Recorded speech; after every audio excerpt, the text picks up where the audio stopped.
Sawadee-kap. Hello and welcome to Daily Wisdom, Walking the Path with the Buddha.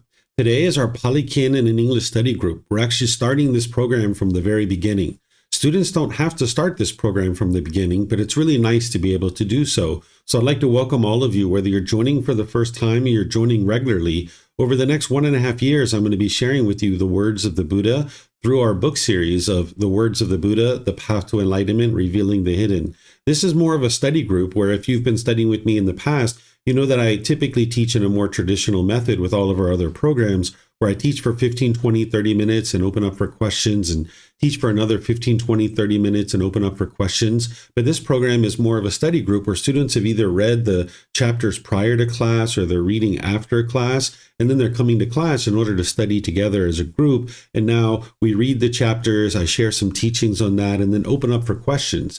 So it's an opportunity for you to be able to take what you've been reading in your own independent study and then bring it into a classroom setting where you have the opportunity to study with some other students and also get some help from a teacher if you're needing to be able to study those teachings or ask questions in more detail. Where some of the other programs, you might consider them kind of like a bachelor's degree or master's degree in Buddhist teachings, where this is kind of more like a PhD, where you're kind of on your own, doing your own independent study, and you're coming to class just to really get help from the teacher with certain questions that you might have. And you can always ask questions outside of class as well, but that's kind of more what this class is about, is more of a study group versus a traditional style of learning.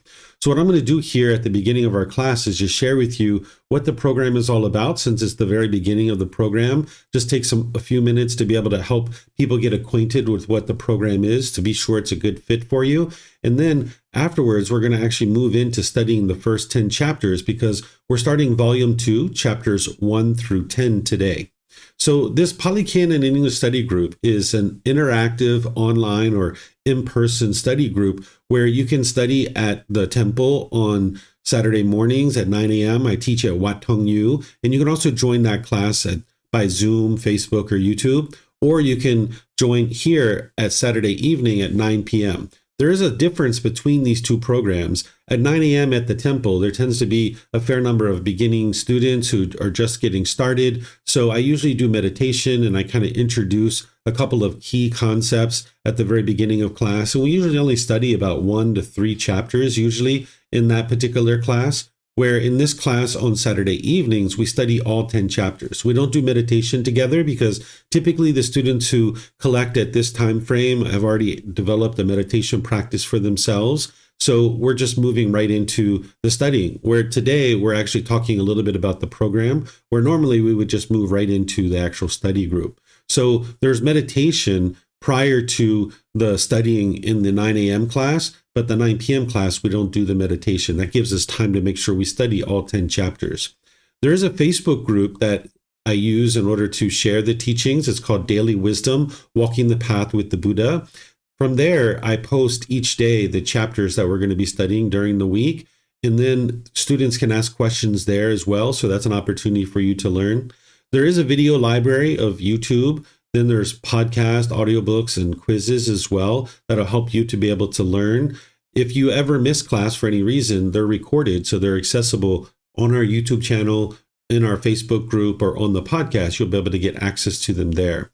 Because imagine in the 1.5 years, there's going to be some classes you can attend live, and then there's going to be some that you miss. And that's why we actually record these. Because of impermanence, you're not going to be able to attend every class live. Then there's ongoing support throughout the program. You can ask questions during the classes. You can post on our Facebook group. You can send private messages, or you can schedule personal guidance, either in person or online. And then there's various courses and retreats that'll really help you to lay a foundation for coming into this program. Because this individual that we refer to as the Buddha, he figured out how to get to this enlightened mental state. And in order to be able to move into a program like this, oftentimes students have already developed a really nice foundation for themselves. And coming into this program, it's not something that someone would usually start with. Although everybody's welcome, there's nobody that's excluded from our program. It's always best if you've had a foundation. In the group learning program and all of our other courses and retreats are really helpful for you to be able to develop that foundation or framework. And the Pali Canon English Study Group helps you to fill that in. So if you haven't yet read volume 1 of the book series, which is titled Developing a Life Practice, The Path That Leads to Enlightenment, I encourage you to get this as a way to really help you prepare for this type of program. You can get this from our website by downloading it for free. You can take it and go print it yourself, or you can get copies here in Chiang Mai at the temple by just reimbursing us for the printing cost, or you can get it on Amazon if your country has access to Amazon. This is going to help you to lay a really nice foundation or framework for the path to enlightenment. And the Pali Canon English Study Group is going to fill that in with a lot of the details from the words of the Buddha. The reason why somebody would be interested in taking a program like this or any of our other programs is to train the mind to attain enlightenment. That's the only reason why someone would really truly be interested in studying the teachings of the Buddha. During his lifetime, there was no other reason to actually learn with him but other than to attain enlightenment. What enlightenment is a mental state where the mind's completely peaceful, calm, serene, and content with joy. The mind no longer experiences any discontent feelings. By the time you've gotten to enlightenment, you've eliminated all the anger, sadness, frustration, irritation, annoyance, guilt, shame, fear, stress, anxiety, loneliness, boredom, shyness, resentment, jealousy. All of this is eliminated from the mind. And this is accomplished through training of the mind. Oftentimes people think that it's other people that are causing these feelings, but it's actually one's own mind that's causing them. So that's why you can actually eliminate them. And all of that is covered in the basic classes that I teach, the foundational classes, to really help you to be able to get the insight that you need to be able to independently verify the teachings of the Buddha and to be able to see that it's your own mind that's causing these feelings. And then this program is really helping you to flush out a lot more of the details that you're going to need to be able to learn and practice in order to be able to really train the mind to get to this point where it's experiencing more and more of the qualities of enlightenment. You can experience the peaceful life where any challenges that you face, you can face those with wisdom. Where oftentimes in the unenlightened state, when you face certain day-to-day situations, it can seem like a real struggle and really difficult for you. And that's just because the mind lacks wisdom. There's certain wisdom of the natural laws that the mind is lacking. So by you actually learning and growing and developing on the path, you can actually face any particular situation or challenge with wisdom. And this will actually allow you to overcome that challenge. Because oftentimes when the unenlightened mind faces a challenge, it wants to run away and walk in the other direction or run in the other direction. But that just ensures that that thing's going to repeat over and over and over again, because the mind never had the opportunity to cultivate the needed wisdom to overcome it. So when you walk towards a certain challenge, you can actually cultivate wisdom. And that's what the Buddha is teaching you. And his teachings are going to help you to be able to awaken to those natural laws that are going to help you to be able to understand how to face day-to-day challenges. Then it's going to help you to improve your personal and professional relationships, because in the unenlightened state, when you have a lack of wisdom in these natural laws that the Buddha taught, you will tend to have a certain amount of struggles and difficulties in your day-to-day relationships, whether it's hostility or bitterness or any other difficulties that you might be having within your own mind, but also you might be experiencing that coming from other people as well. So you can improve all of this. So if you're having difficulties and challenges in your relationships, it's just because the mind is unawake and it doesn't have the wisdom of how to interact in a harmonious way with the people around you. So a program like this is going to help you to be able to accomplish that. And because the Buddha discovered certain pollutions that are in the mind, and then he's giving you the tools and techniques to uproot those pollutions, as you're uprooting those pollutions, you'll see increased focus, concentration, clarity of mind, and deep memory, because the mind's going to be performing more and more optimally. The way that I think about it is like a speaker system, that there's these different dials that you would tweak the speaker system to get a better and better quality sound out of the speakers. The same thing is true about the path to enlightenment, is that the Buddha is giving you these little dials to tweak so that you can tweak your mind and actually experience more and more improvement to the performance of the mind. And ultimately, getting to enlightenment, not only are you experiencing all these qualities and others, but you're also escaping out of the cycle of rebirth. This is something that's independently verifiable. You might not have the wisdom right now of how to independently verify the cycle of rebirth, but by the time we get to volume 11 of our book series, you're going to be able to start learning about the cycle of rebirth in more and more detail. There's certainly information throughout the program about this, but volume 11 is what really focuses on this. And by the time we get to chapter 105, that's where you're going to be able to see all the 17 different criteria of how to independently verify the cycle of rebirth. But that's not something that someone usually does right at the beginning of their journey to enlightenment. And that's why it's in volume 11 of the book series. So by the time we get there, you'll be able to learn all about the cycle of rebirth and be able to independently verify this existence of it. Because right now you might be believing that you only have one life, but you don't have any evidence of that. You're just believing it. Maybe you don't have the recall of your past lives at this point in time. But as you eliminate the pollution out of your mind, there's the potential that you might start observing your past lives, and you'll know that your mind's not going crazy, that this is actually true reality. So you're going to be able to learn about the cycle of rebirth and how getting to enlightenment, you'll be able to escape out of that. This is the book series that we're going to be using in order to go through this 1.5-year program to be able to gradually learn the words of the Buddha. As I mentioned, you can get all of these books for free by downloading them from our website. You can take it and go print it if you like. You can get printed versions at the temple here in Chiang Mai by just reimbursing us for the printing cost so that we can purchase more books, or you can order these on Amazon. You can start with volume 2 as part of this program. That's what we're going to be starting today. But then as we make our way through each of the books, 10 chapters a week, then we're going to be moving into the subsequent volumes of volumes 3, 4, and so forth and so on until we get all the way to volume 13. So in the middle of 2027, in August, we'll actually be finishing up this program. So these are the books that you're going to be able to study. And as I mentioned, it's independent study, and you're coming here to really just kind of fill in any kind of areas that you need help with. Because there's content in the book where you'll see the words of the Buddha. You're going to see a reference back to the original source teachings in the Pali Canon. And then you're going to see the words from me that are helping you to integrate the teachings of the Buddha into your day-to-day life. So the way that we do this is, like I mentioned, each Saturday at 9 a.m. and 9 p.m., I'm gradually helping you to learn. And there's recordings that you can listen to on the replays. And as I've mentioned already, that this is an independent study where you can be reading maybe 10 to 20 minutes per day. That way you can just gradually be trickling the teachings into the mind. Because it's not about just getting to the end of the 10 chapters. Like if you were to sit down and read for an entire hour, hour and a half, just to get to the end, you haven't really necessarily taken the needed time to independently verify what it is that you're reading. So you're not just reading for completion, you're reading to be able to independently verify the truth and also practice the teachings. Because there's no belief in the teachings. You need to be able to learn, examine, and investigate them, reflect on them to verify whether they're true or false. And you need to practice his teachings, integrating them into your day-to-day life. So where you're noticing that you're maybe having an urge to hurry up and read and just get to the end of the book, you're not interested in allowing the mind to do that. You like to restrain the mind. Even if what you're learning, you're just enjoying it so much. It's kind of like if you were to read a storybook or a novel, sometimes people get hooked into the story and they want to just hurry up and read and get to the end so they can see what the ending is.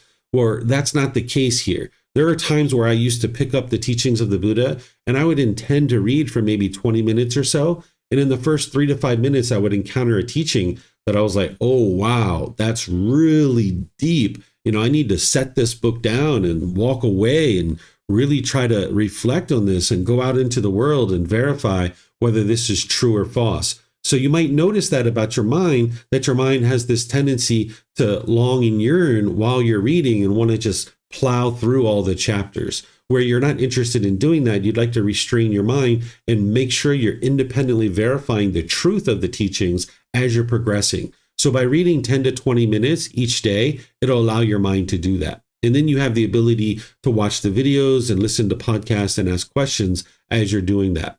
You're going to need to build up a practice of meditation if you haven't already done so.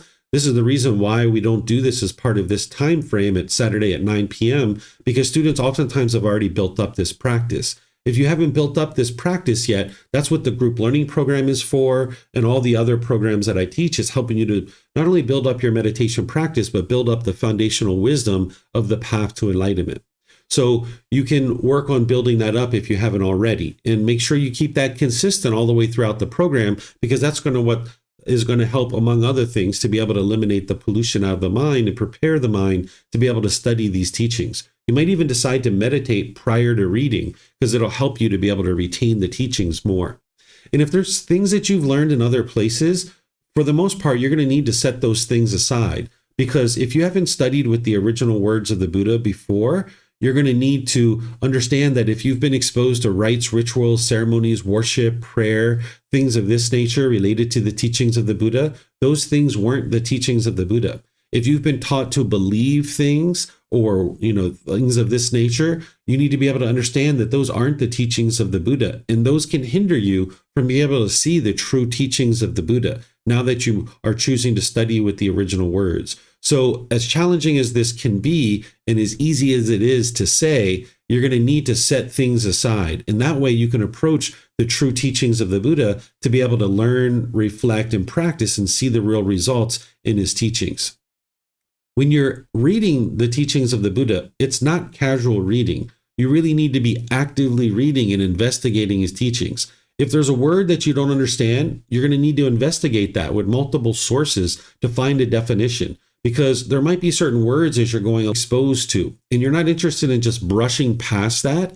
The Buddha's words are very intentional. When a Buddha speaks, they're very intentional about each individual word and each individual sentence that they're using. So if there's a word or two, or if there's a sentence or two that you're seeing that you're not quite understanding, you need to take your time to be sure that you understand that. And if that means using a dictionary and multiple sources of different dictionaries to be able to understand, you might need to do that. And don't assume that the meaning that you currently have for certain words is the definition of the words that the Buddha is using. Because when I was studying the teachings of the Buddha, I realized that there were certain words that I thought meant certain things.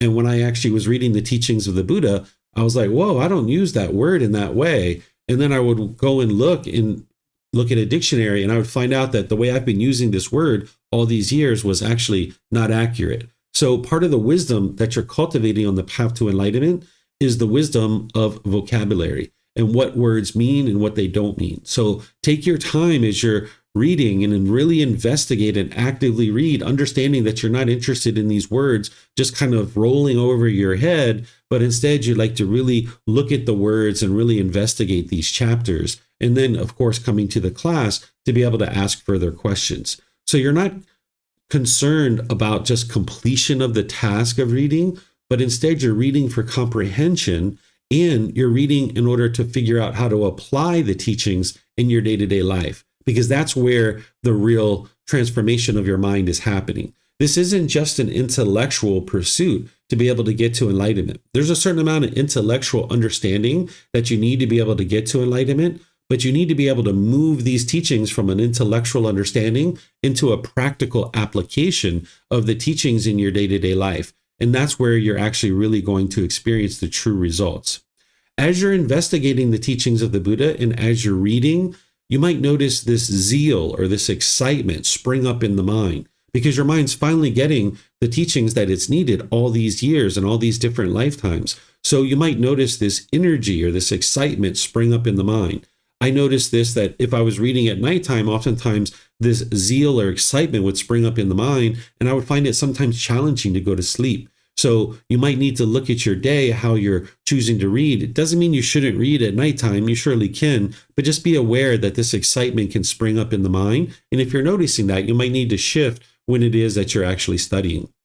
I tended to like to study in the mornings because then it gave me the whole day to reflect on what it was that I actually studied, and I was able to go out into the world and practice the teachings that I was studying. But there were definitely times where I would study in the evenings as well. So you can figure out for yourself what is working best and just not be attached to that. And it's going to shift over the course of the year and a half.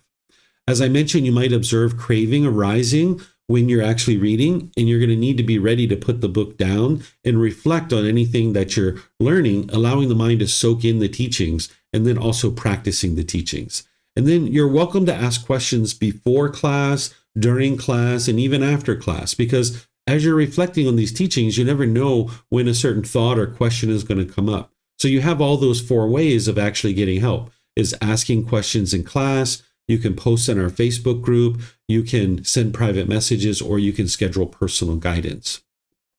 So this is our website, and where you would access all of these teachings in terms of the books. And then this is the Facebook group. It's Daily Wisdom, Walking the Path with the Buddha, but this is the direct link directly to the Facebook group. So let me know what questions you guys have here. You can put your questions into Facebook, YouTube, or Zoom. in the comment section, or you can raise your hand electronically and ask any and all questions that you like.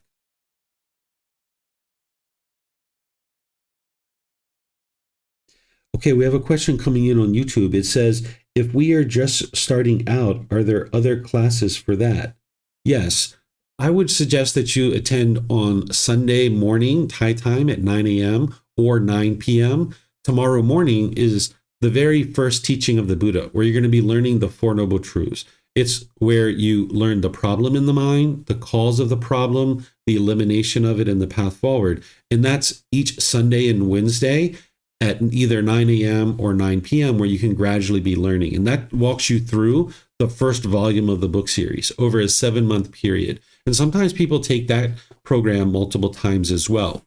And then there's also various courses and retreats that I teach here in Chiang Mai, and I live stream them and record them. So those are available on our YouTube channel as well. So if you'd like to digest the content, sooner rather than later, you can do it that way. If you're having challenges to find any of this content, you can send me a message. Since you're on our YouTube channel, you should be able to look in the description of this video and go to our website, and you'll be able to see the online learning section. And the group learning program is the very first program that you'll see there. And that's the one that I recommend that you sign up for and that you actually take. And as I've shared, everything that I offer is available at no cost. So there's never a time where you're going to need to pay any money or expected to pay any money. So you can go ahead and get registered for that, and it'll send you all the details to be able to log in for our classes to learn the foundational programs. Okay, I don't see any other questions anywhere. So what we're going to do is we're going to move into the actual study of the Pali Canon and English study group, because each Saturday we're going to be studying the words of the Buddha in this study group. And in the future, I'm just going to move right into studying. I'm not going to have this little intro that I just shared with you guys, where what I'll do is I'll open up to see if there's someone online through Zoom who would like to volunteer to read these chapters. These chapters are very short. This one here is a page and just a couple of sentences here.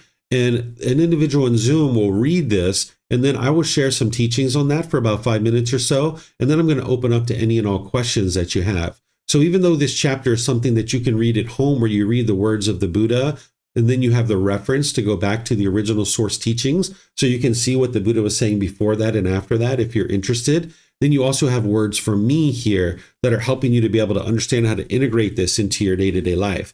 This is what you would read on your own, all of this. And this particular chapter, you can see that it takes probably maybe 10 minutes to read this particular chapter. And maybe that's all you read in one day. It's just 1 or 2 chapters. And then you wait, and then the next day you read the next chapters. So in class, we're only going to be reading the words of the Buddha. We're not going to be reading my words, but I'm going to be kind of summarizing my words in the class, where what you would like to be doing is reading my words, because in there you're going to get a lot more in-depth guidance versus what I'm able to share in the classes. The classes are just kind of a summary of what I've already shared in the book. And now you're coming to class to be able to get any help that you might need about what you've already studied or what you will study. And this is more of just a study group to be able to get access to some help. So if you'd like to volunteer to read, all you need to do is electronically raise your hand in Zoom, and then you'll be able to unmute your microphone. And it's the same thing when you are ready to ask questions. When we get to the question period, whether you're in Facebook, YouTube, or Zoom, you can put that into the comment section, or in Zoom, you can electronically raise your hand and then unmute your microphone to ask any and all questions that you like. So it looks like Pat's volunteering to read this first one. So if you'd like to go ahead, Pat. Words which should be studied, learned, and investigated in the foremost assembly. And what is the assembly trained in investigation, not in conceited talk? Here, in this kind of assembly, when those discourses are being recited that are mere poetry composed by poets, beautiful in words and phrases created by outsiders, spoken by their disciples, the monks are not interested to listen to them, do not lend an ear to them, or apply their minds to understand them. They do not think those teachings should be studied and learned. But when those discourses spoken by the Tathagata are being recited that are deep in meaning, word transcending, connected with emptiness, the monks are interested to listen to them, lend an ear to them, and apply their minds and understand them. They think those teachings should be studied and learned. And having learned those teachings, they question each other about them and investigate them thoroughly, asking, how is this? What is the meaning of this? They disclose to others what is obscure and clarify what is unclear, and dispel their confusion about numerous misunderstandings. This is called the assembly trained in investigation, not in conceited talk. And what is the assembly trained in conceited talk, not in investigation? Here, in this kind of assembly, when those discourses are being spoken by the Tathagata are being recited that are deep in meaning, world transcending, connected with emptiness, the monks are not interested to listen to them, do not lend an ear to them, or apply their minds to understand them. They do not think those teachings should be studied and learned. But when those discourses are being recited that are mere poetry composed by poets, beautiful in words and phrases, created by outsiders, spoken by their disciples, they are interested to listen to them, lend an ear to them, and apply their minds to understand them. They think those teachings should be studied and learned. And having learned those teachings, they do not question each other about them or investigate them thoroughly, asking, how is this? What is the meaning of this? They do not disclose to others what is obscure and clarify what is unclear, or dispel their confusion about numerous misunderstandings.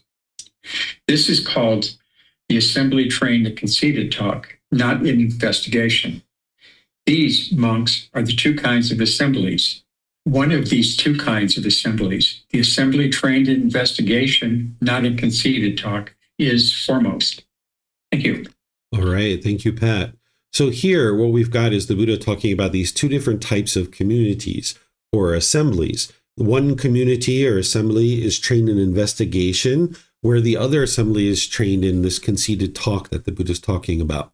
What conceit is like arrogance and pride, where you're measuring and comparing yourself to either be superior or inferior to other people. And what the Buddha is essentially talking about is saying this investigation is what's foremost, is investigating the teachings. So an assembly who is trained in investigating and examining the teachings, he's saying that is foremost, because that's what's ultimately going to lead to the cultivation of wisdom in your mind. Just hearing beautiful words and phrases that just kind of are easy on the ears, this isn't what's going to help you get to enlightenment. But all too often, people might be interested in listening to those things, talking about clouds and butterflies and talking about all this, foo-foo things that are just kind of like not really tangible teachings that you can actually learn and understand to be able to progress forward on the path to enlightenment. So the Buddha is teaching that an assembly that would really be making their way towards enlightenment is a community that's trained in investigation. And that's what we do in our community, whether it's in this program or any of our other programs. I always invite students to examine the teachings, investigate them, explore them, and then reflect on those teachings to verify whether they're true or false, and then to practice those teachings. So that's what our time together is when we come together like this. You're investigating the teachings on your own through reading, but then when you come to the class, this is your time to ask questions and get clarification on what the teachings are, because you're not going to necessarily understand them when you read them the first time. You're going to need help to learn how to independently verify the teachings. Well, when you come across a community of people who are listening to, words that are beautiful and, that they're almost composed by poets and poetry, that's fine if those people choose to do that. You would be unwise to look down on those people and think of them in a negative way. Instead, the Buddha is just saying here that, hey, if you're really interested in making your way to enlightenment, the best thing to do is really investigate the teachings. And he talks about down here where he says, having learned the teachings, they question each other about them and investigate them thoroughly, asking, how is this? What is the meaning of this? Right?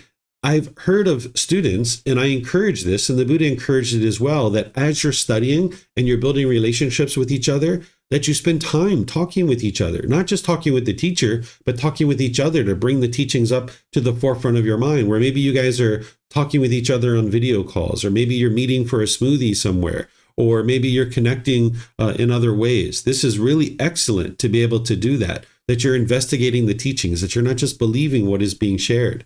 And then as people ask questions, you disclose those teachings to other people if they choose to ask questions about them, where when you have wisdom, you're able to share that with them. You're not interested in giving people unsolicited guidance, But if people ask you about the teachings of the Buddha, if you've done the work to investigate them independently, you've been studying them in a class like this, and you've been studying them with your classmates, maybe in different situations, then when people ask you questions, you'll be able to have the wisdom to be able to answer them about what the teachings of the Buddha are and what they are not.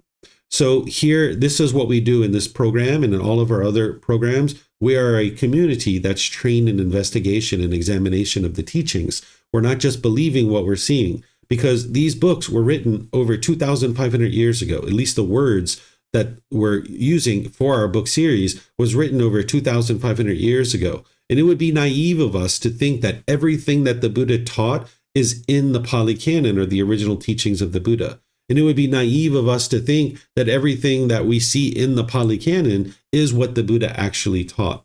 Instead, we would like to understand that impermanence has affected all things. And we're interested in breaking through that impermanence through examination and investigation of the teachings. So let me know what questions you guys have here on this chapter. You can put this into Facebook, YouTube, or Zoom, or you can raise your hand in Zoom and ask any questions that you like. So it looks like Vibhav has a question. Go ahead, sir. Thank you, David. I would like to ask the question on emptiness. It says that the Tathagata being the discourses spoken by Tathagata being decided that are deep in meaning, were transcending and connected with emptiness. So what does emptiness kind of mean here? Yeah, whenever you see emptiness being described in the teachings of the Buddha, it's to empty the mind of its pollutions. So his teachings are guiding you to be able to purify the mind. That's another way you could think about emptiness, and getting to emptiness is where the mind's been purified of the pollutions. And that's what is referred to as emptiness. Okay, thank you. And I have a second question on investigation. Mm-hmm. I think we discussed this before as well, but there's certain times when people have chosen the idea of investigation in the teachings, and the fact that Buddha says you have to investigate the teachings and confirm them and experience them on your own and verify them.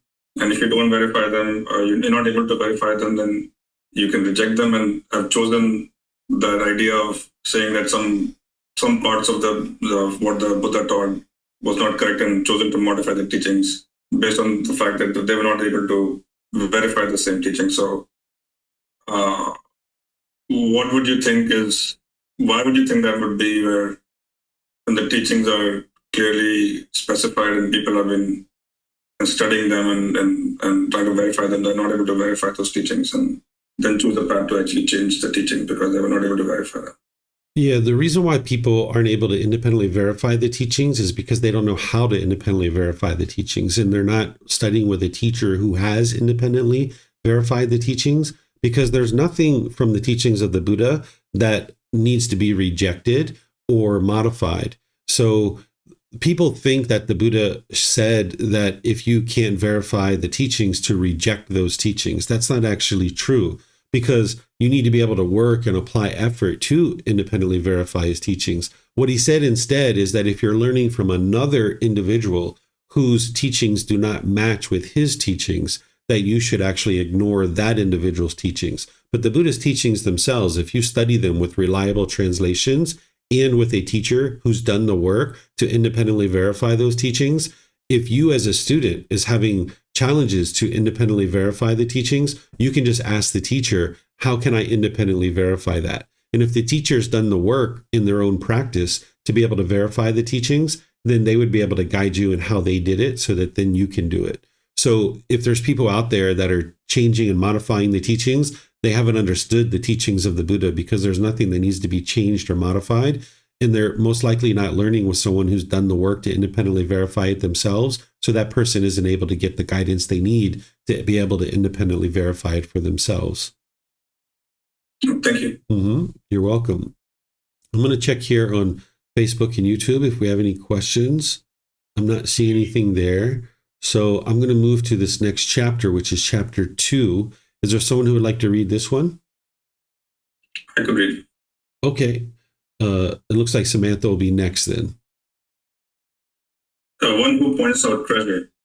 One I will not treat you as a potter treats a raw, damp clay. Repeatedly restraining you, I shall speak to you, Ananda. Repeatedly guiding you of what to avoid, I shall speak to you, Ananda. The truly dedicated will stand the test. Regard him as one who points out treasure, the wise one who, seeing your faults, guides you of what to avoid. Stay with this sort of teacher. For the one who stays with the teacher of this sort, things get better, not worse. Thank you. Okay, thank you, Vibhav. So here what we have is we have a teaching from the Buddha that is showing this individual Ananda. This individual Ananda is one of the Buddha's close students who was with the Buddha for a very long period of time, pretty much from the very beginning of his teaching career all the way towards the end. And he actually outlived the Buddha. He was younger than the Buddha and he lived beyond the lifetime of the Buddha and ends up getting to enlightenment after the death of the Buddha. The Buddha taught from the age of 35 to the age of 80 when he actually died. And Ananda was one of his very close students. We think that Ananda was probably like his brother-in-law or maybe his cousin. And Ananda was credited with having remembered the teachings the closest, because by the time you get to enlightenment, whatever teachings that it took for you to get to enlightenment, you will never forget those teachings. You will have them in your mind all the way for the rest of your life. Because they didn't actually write down the teachings during the lifetime of the Buddha. It wasn't until after he died that they actually wrote them down, because the technology to write things down didn't exist in that region of the world 2,500 years ago.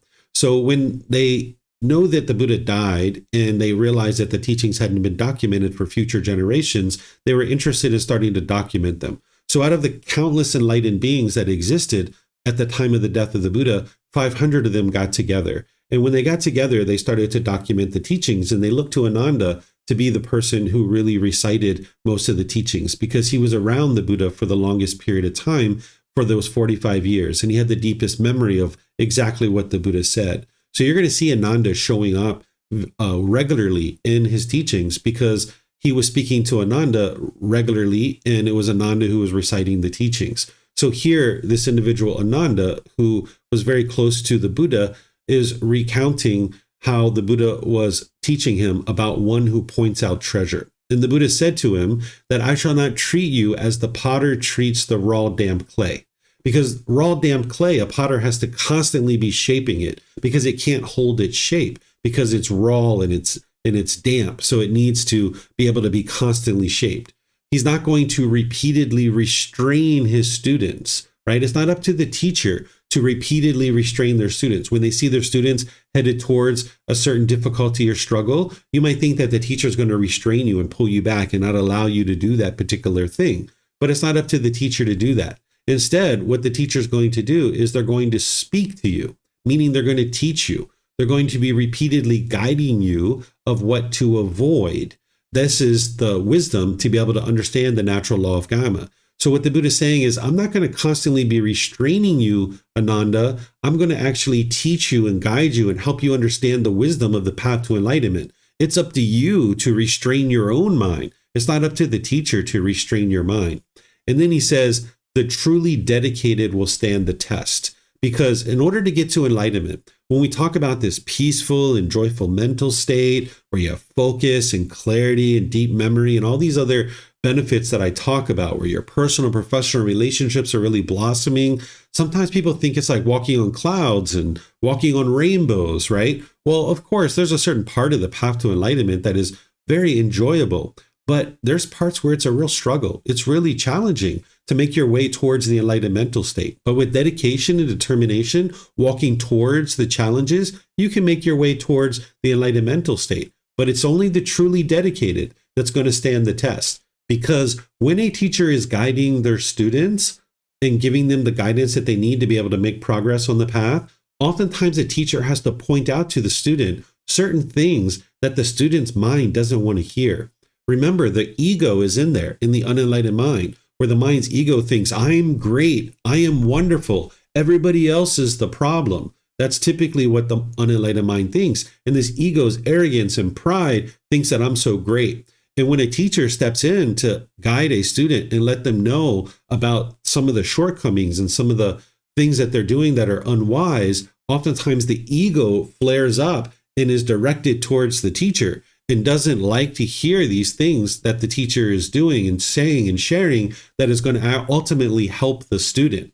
So it requires a lot of dedication to be able to stand that test of hearing from a teacher on a regular basis that maybe you're doing this unwise or you're doing that unwise and you need to improve this and you need to improve that. So by hearing those kinds of things, the ego oftentimes doesn't like to hear that. So by getting guidance from a teacher, this is going to require dedication, and you're going to need to be able to stand the test, meaning that your ego is low enough that you're willing to be able to learn and grow and develop, to be able to progress forward and hear the things that you need to hear in order to be able to grow and develop on the path to enlightenment. The Buddha saying about this teacher is regard him as one who points out treasure, the wise one seeing your thoughts of and guides you of what to avoid. Stay with this sort of teacher, because if an individual is sharing the teachings of the Buddha in the way that the Buddha taught, the teacher wouldn't want anything from you. They wouldn't expect anything from you. Instead, the teacher is just giving, that they're helping you out of the kindness of their heart. They have compassion for you, the concern for your misfortune. They have a genuine interest in seeing you be well. They have active goodwill towards you. They have no vested interest in seeing you get to enlightenment other than the fact that they would like to see you get to enlightenment, right? And they're just having compassion towards you. They're not wanting things from you. They're not expecting things of you. They're just interested in seeing you grow and develop and become a better and better individual. So the Buddha is saying, regard this person who points out treasure for you as a wise one, because they're seeing certain aspects of your mind that you're not seeing yourself. And they're guiding you of what to avoid, right? So stay with this sort of teacher, because you have someone in your corner who's only interested in seeing you do wonderful things in the world. They don't want anything from you. They don't expect anything from you. And it's probably rare for you to have someone like this in your life, whether it's friends or family members, coworkers, or a boss. Typically, people want something from you. They expect something from you. But a teacher who's sharing the path to enlightenment in the way that the Buddha taught wouldn't want anything or expect anything from their students. They're just giving to their students and helping them to be able to see the areas of their practice that can be improved to be able to get closer and closer to this enlightened mental state. So when you have this person who has a vested interest in seeing you do wonderful things, but they don't want or expect anything for themselves, the Buddha is saying, stay with this sort of teacher, because they're pointing out things for you that can really improve the way that you're experiencing the day-to-day life and the day-to-day struggles. That's only going to get better. And that's what he says here in this last sentence. For one who stays with a teacher of this sort, things get better, not worse, because you have this person. Maybe you might think of this person as a life coach or a mentor or an advisor or something like that, who's providing you guidance that other people maybe aren't providing. Because if you have a life partner, if you have a boss, if you have employees around you, they're typically wanting something from you, right? There may be certain financial things that the mind is attached to. Maybe there's certain affection or certain things that they're wanting from you. And in these situations, when people aren't practicing the teachings so closely, they will oftentimes say things and do things around you without even realizing it, just to be able to get the things that they want. Where a teacher who's sharing these teachings in the way that the Buddha taught, they don't want anything from you. The only thing they're interested in is seeing you get to enlightenment. So they're willing, this type of teacher that the Buddha is sharing, they're willing to be able to share those tough conversations with you of telling your mind exactly what it needs to hear. Not what it wants to hear, but what it needs to hear. And oftentimes what it needs to hear is much better than what the mind wants to hear. So if you stay with the sort of teacher who doesn't have any expectations of you or want anything from you and is able to point out things for you that are going to help you improve and grow on the path, even though sometimes your ego is going to take a hit because of that, that's a really good thing. The Buddha is saying, stay with this sort of teacher, because things only get better, not worse. Let me know what questions you guys have here on this chapter.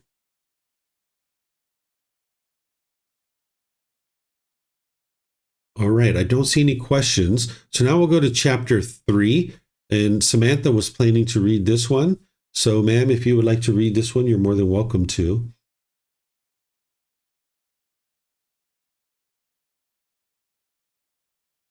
Rare that a Tathagata arises in the world. Monks, suppose that this great earth had become one mass of water, and and a man would throw a ring with a single hole upon it.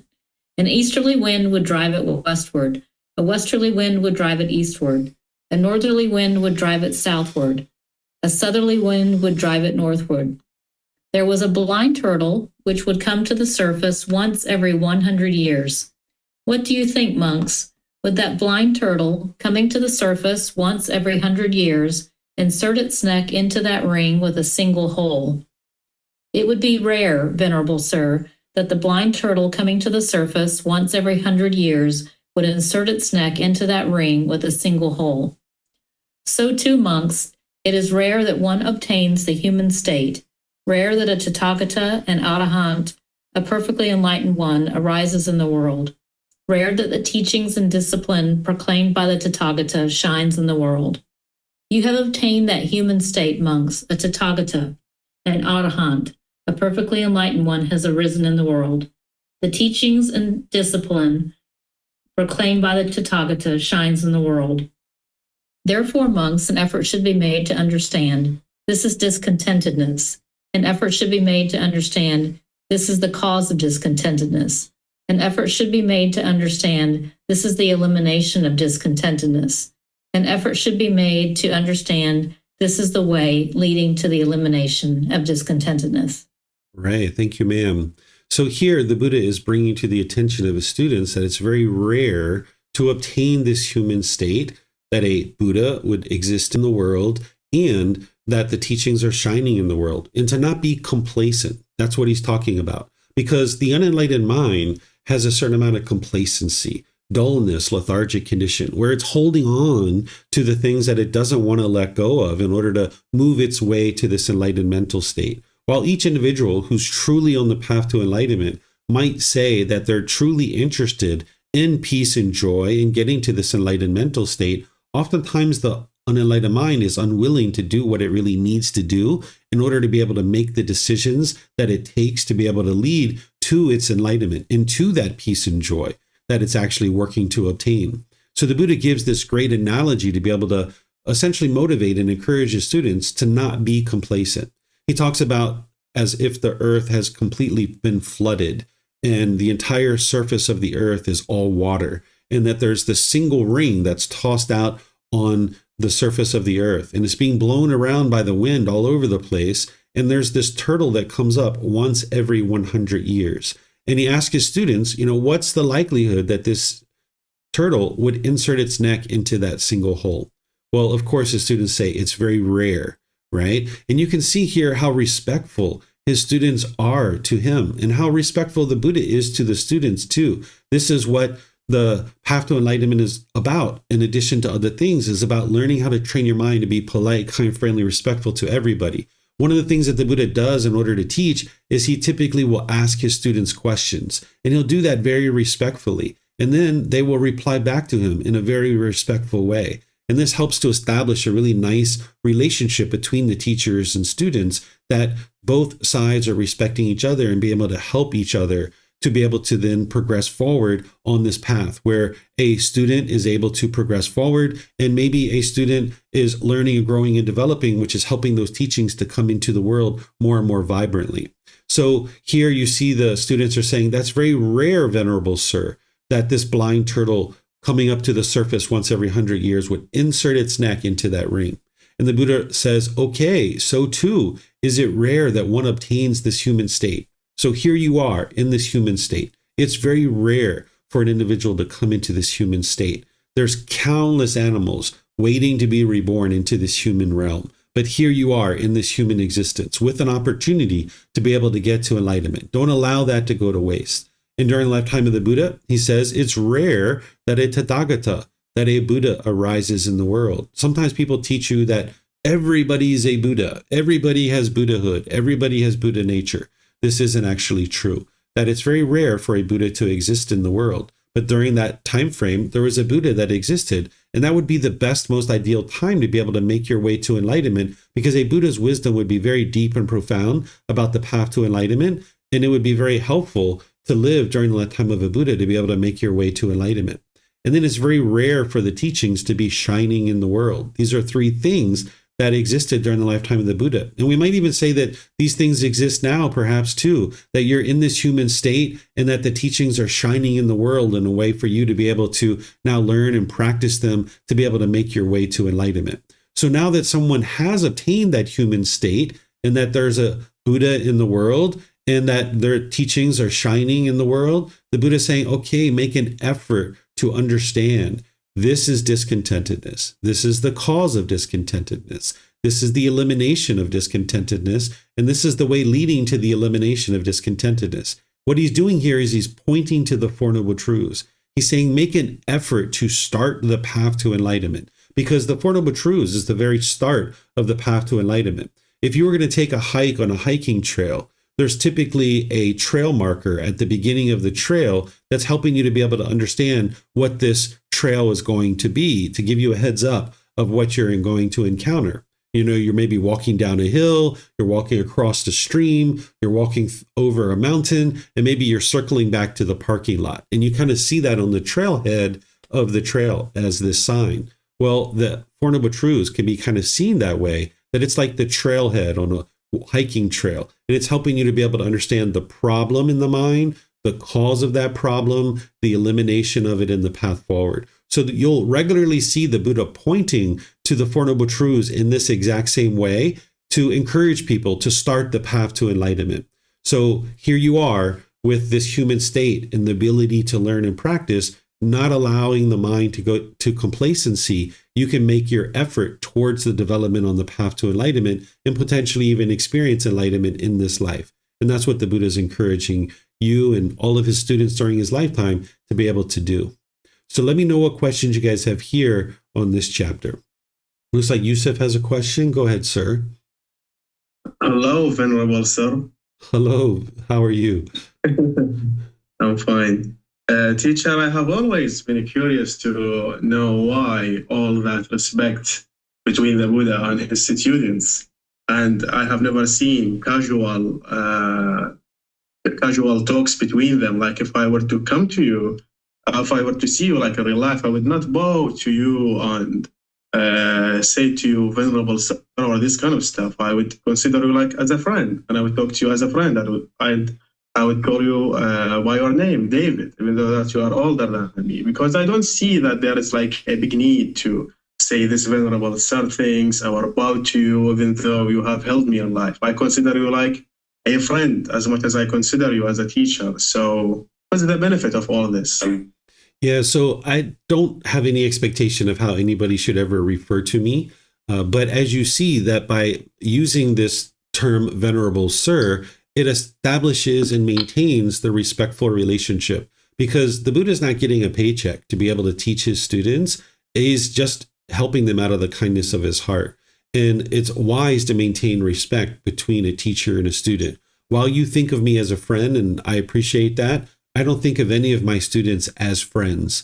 I am very friendly with them. I really enjoy spending time with them. I'm very much interested in seeing them grow and develop on the path to enlightenment. But a relationship between two friends is very different than a relationship between a teacher and a friend. And it's not that one is higher than the other. We are all equal in the world. But even my son, I don't consider him a friend. I understand that I am his father, and I need to maintain that in order to be able to guide him in the way that he needs guidance. So if I see myself as a friend to you, then you and or I would function very differently than if we maintain this teacher-student relationship. So whether you choose to call me David or Venerable Sir or whatever it is that you choose to use, that's a choice for you to make. But it's wise for us to maintain a certain level of respect between us, because then when you learn how to be respectful in this relationship, then that can transcend into other relationships that you have. As I know you're in college, you would like to maintain those same kind of relationships with your professors and your classmates and your parents, your siblings, members of your community and your neighbors and stuff like that. When you learn how to be respectful, polite, kind, friendly with your teacher in this Buddhist environment, then that kind of bubbles over into these other relationships. And that's what's going to produce wholesome Dhamma for you. So while I really appreciate that so many students think of me as their friend, and I really value that and appreciate that, it's important to know that I don't think of you guys as friends, although I'm very friendly with you and I respect you highly and I really enjoy spending time with you, but the way that you interact with your friends, I suspect, is different than the way you interact with me. And the things that you need from your friends and the way that you interact with them and the types of conversations that you have with them, I suspect are very different than what you have with me. And I think that's an important aspect of a relationship to maintain. Okay, I would keep my hand raised to read. Okay. Now let me see if we have any questions anywhere else. Sounds like you're sick, Yusuf. Okay. Yeah, a little bit. Did you know that from my voice? Yes, I did. Mm. Okay, so it looks like there's no questions. So if you'd like to read this next one, Yusuf, go for it. Okay, the sickly person will read. The perfectly enlightened ones in the past, future, or at present are all fully awakened to the Four Noble Truths. Monks, whatever arahants, perfectly enlightened ones in the past, fully awakened to the things as they really are, all fully awakened to the Four Noble Truths as they really are.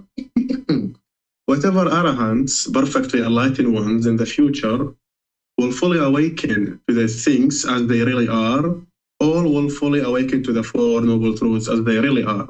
Whatever arahants, perfectly enlightened ones, at present, have fully awakened to things as they really are, all have fully awakened to the Four Noble Truths as they really are.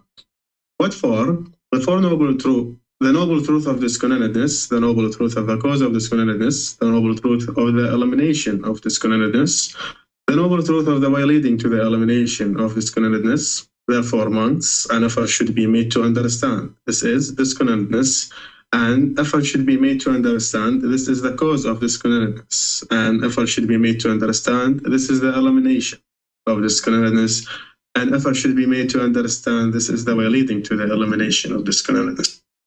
All right. Thank you, sir. So what the Buddha is sharing here is that anyone who becomes a perfectly enlightened one, which is a Buddha, and this type of individual is very rare in the world, they would have fully awoken to the Four Noble Truths, because chapter 7 is the Four Noble Truths. We're about to read that. So anybody who's gotten to enlightenment as a Buddha, they would fully awake to the Four Noble Truths and understand them. But also, even an enlightened being would be awake to the Four Noble Truths as well. And the Buddha now is pointing to the Four Noble Truths. The last part where he says, what for? He's pointing to the Four Noble Truths. And he's saying that they would be awake to these teachings. And meaning awake, meaning that they've cultivated wisdom about them.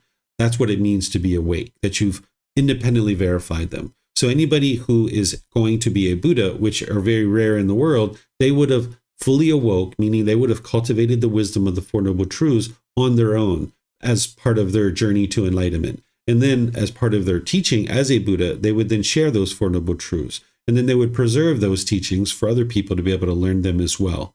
But also an enlightened being would be fully awake to the Four Noble Truths as well, not just a Buddha. So let me know what questions you guys have here on this chapter. Okay, I don't see any questions. So we'll move to the next one, which is chapter 5. Is there someone who would like to read this? Okay, Mr. Pat, go ahead, sir. The perfectly enlightened one. Monks, there are these Four Noble Truths. What for? The noble truth of discontentedness, the noble truth of the cause of discontentedness, the noble truth of the elimination of discontentedness, the noble truth of the way leading to the elimination of discontentedness. It is because he has fully awakened to these Four Noble Truths as they really are that a Tathagata is called an Arahant, the perfectly enlightened one. Therefore, monks, an effort should be made to understand this is discontentedness. An effort should be made to understand this is the cause of discontentedness. An effort should be made to understand this is the elimination of discontentedness. An effort should be made to understand this is the way leading to the elimination of discontentedness. Thank you. Okay, thank you, Pat. So this is very similar to the previous chapter. The Buddha's just kind of wording it a little bit differently. So I don't suspect you guys have questions here, but if you do, please let me know by putting that into Facebook, YouTube, or in Zoom, or raise your hand in Zoom and unmute your microphone to ask any questions that you might have. Okay, I don't see any questions anywhere. Well, it looks like maybe Vibhav has a question, or you'd like to read next. I can do both. I just have a question on the maybe I don't need a question, but maybe I'll just ask it. So this is basically when they say the perfectly enlightened one. He's saying the perfectly enlightened one is basically referring to himself, the Tathagata, right? Not all arahants are the perfectly enlightened ones. Exactly. So for some of you guys that maybe haven't studied before, the word Tathagata, what this means is the one who discovered the truth, the one who shares the truth.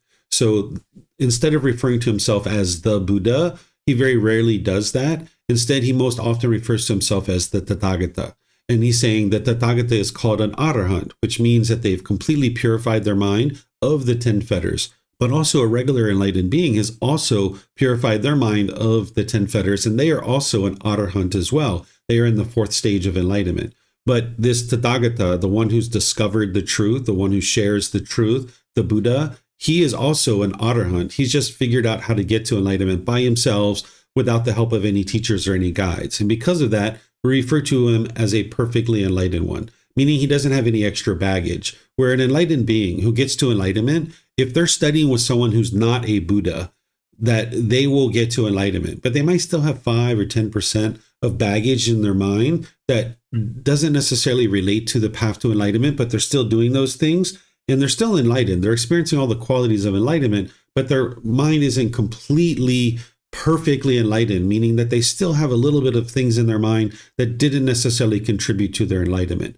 But a Tathagata, a Buddha, who is an arahant, they are perfectly enlightened. They don't have that extra baggage. So students who study with a perfectly enlightened one, they will have a higher degree of enlightenment than somebody who just studies with an average enlightened being. That person who studies with an average enlightened being, that average enlightened being not being a perfectly enlightened one, that person is going to have some extra baggage in their mind. And now that's going to get transferred over to their students as they teach those things. So that's why when a Buddha exists in the world, when a Tathagata exists in the world, the teachings are very strong and very vibrant. They're very much shining in the world. And now that's an ideal time to get to enlightenment because the teachings are very clear. And any students who study with the Tathagata are going to be very highly enlightened because their mind is not going to be perfectly enlightened, but they're going to have a higher degree of enlightenment than just someone who maybe has studied with the average enlightened teacher. Thank you. You're welcome. Looks like Yusuf has a question. Go ahead, sir. Can you give some examples of that 10% package or whatever you said?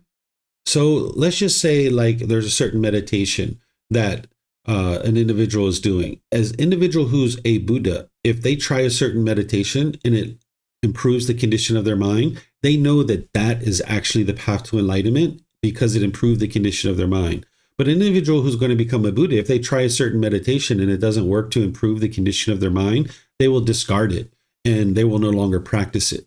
Where an individual who has gotten to enlightenment, who has a little bit of extra baggage in their mind, they might keep that meditation around because they don't have the same ability to be able to observe their mind, to be able to know if this specific meditation truly contributed to their enlightenment or not. Because when a Buddha has a certain experience, when they are making their journey to enlightenment, like those 4 observations that the Buddha had, his mind would have like had a light switch that flipped, that the average unenlightened being, they will experience discontentedness for a few minutes, a few hours, or a few days, and then it will go away. And then they will, at some point in the future, have some more discontentedness and it'll go away. But an individual who's going to become a Buddha, like Siddhartha Gautama, when he saw those 4 observations, there would have been a light switch that flipped in his mind. And he would have had constant discontentedness until he figured out how to eliminate it. There would have been no reprieve in his mind whatsoever. So when he tries a certain meditation, he has direct, tangible proof of whether that particular meditation is improving the condition of his mind or not in that specific moment. Where the average person doesn't have that level of insight to be able to know whether that meditation actually led to the improvement of the condition of their mind or not. So that individual might keep that meditation around, where an individual who's going to become a Buddha, they can tell within a matter of minutes or even hours or days that this particular meditation is not working and I'm going to discard it, because the mind isn't getting a reprieve of discontentedness until they're actually practicing the techniques that are going to reduce and eliminate their discontentedness. And now ultimately, an individual who's a Buddha over a period of time will completely eradicate all the pollutions through their own wisdom to be able to then see what the path is. This other individual, they still have eradicated all the pollutions, but because they don't have that direct ability to be able to see that this particular meditation absolutely led to improvement to the condition of their mind, they might still keep that around. And now that gets propagated in the world, and more people are being potentially learning something that isn't really truly part of the path to enlightenment, where an individual who's fully perfectly enlightened doesn't have those kinds of things in their mind because of the nature of their mind not having a reprieve from discontentedness for an extended period of time until they are implementing the techniques that it actually takes to be able to get to an improved condition of mind. Okay, understood. Thank you. You're welcome. All right. So now we'll go to the next chapter, which is chapter 6. Is there someone who would like to read this? Oh, I think Vibhav said he was going to read it. Go ahead, sir. Encourage, settle, and establish for making the breakthrough to the Four Noble Truths. Monks, those for whom you have compassion and who think you should be headed, whether friends or colleagues, relatives or kinsmen, these you should encourage, settle, and establish for making the breakthrough to the Four Noble Truths as they really are. What for? The noble truth of discontentedness, the noble truth of the cause of discontentedness, the noble truth of the elimination of discontentedness, the noble truth of the way leading to the elimination of discontentedness. Those for whom you have compassion and who think you should be heeded, whether friends or colleagues, relatives or kinsmen, these you should encourage, settle, and establish for making the breakthrough to these Four Noble Truths as they really are. Therefore, monks, an effort should be made to understand. This is discontentedness. An effort should be made to understand. This is the cause of discontentedness. An effort should be made to understand. This is the elimination of discontentedness. An effort should be made to understand. This is the way leading to the elimination of discontentedness. Thank you. Right. Thank you, Vibhav. So here the Buddha is essentially saying that it's possible for you to help other people to have this breakthrough to the Four Noble Truths.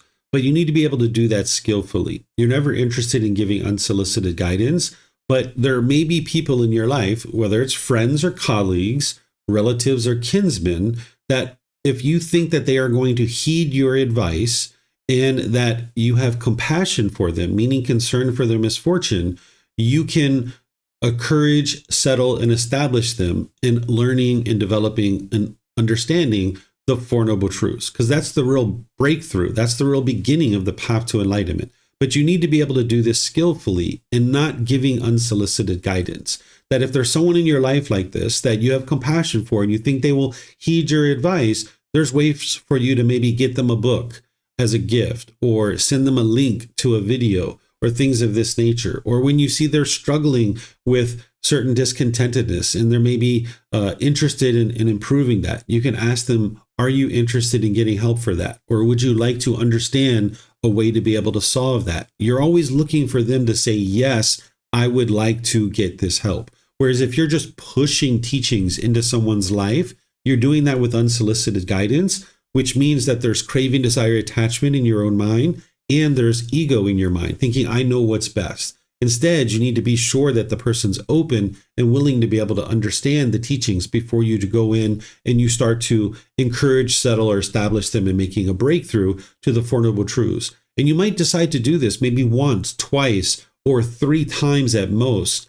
spread out over a year or 2 or 3. And if they're just not interested in the teachings, then you just stop and you just know that this person is choosing discontentedness and they're choosing to have discontentedness. And there's nothing that you can do to help them because you've attempted to provide guidance to them. And you never know when someone might approach the teachings of the Buddha or how they are going to approach the teachings of the Buddha. Over the years, I've seen my sister struggle with multiple things. And there's been different times where I've said, the Buddha has a really great teaching that would help you in that situation. And then I just wait to see if she says, oh yeah, what is that teaching?